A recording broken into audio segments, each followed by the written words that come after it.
పార్లమెంట్లో వాయిదాల పర్వ కొనసాగుతుంది. విద్యార్థులపై లాఠీ చార్జ్, అయోధ్య విరాళాల చోరీపై సమాధానం చెప్పాలని విపక్షాల ఆందోళన చేపట్టాయి.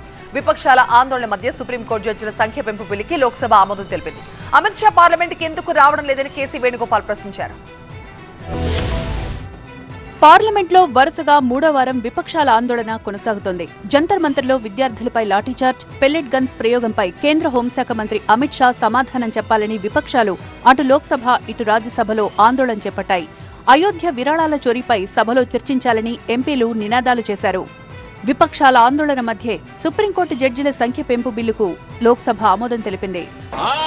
जो सदस्य विरोध में है वो ना कहें, मेरे विचार में निर्णय हाँ वालों के पक्ष में हुआ और विधेयक पारित हुआ.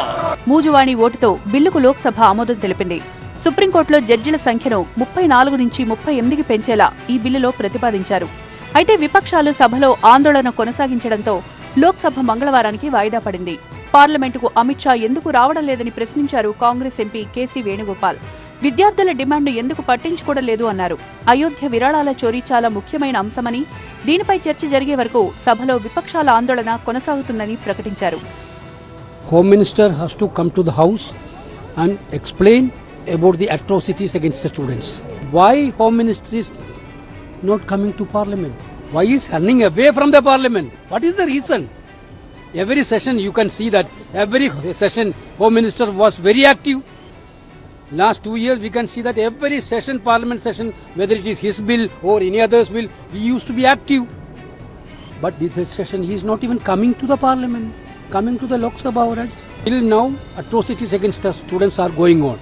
So we need an answer. Country need an answer from the Home Minister. This is the demand from students also.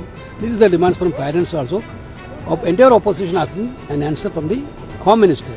Parliament ఆవరణలో కూడా ఇండీ కూటమి నేతలు ఆందోళన కొనసాగించారు. అమిత్ షా ఎక్కడ అంటూ బ్యానర్లు ప్రదర్శించారు. అయోధ్య విరాళాల చోరీపై సమాజ్వాదీ పార్టీ ఎంపీలు కూడా పార్లమెంట్ ఆవరణలో బ్యానర్లను ప్రదర్శించారు.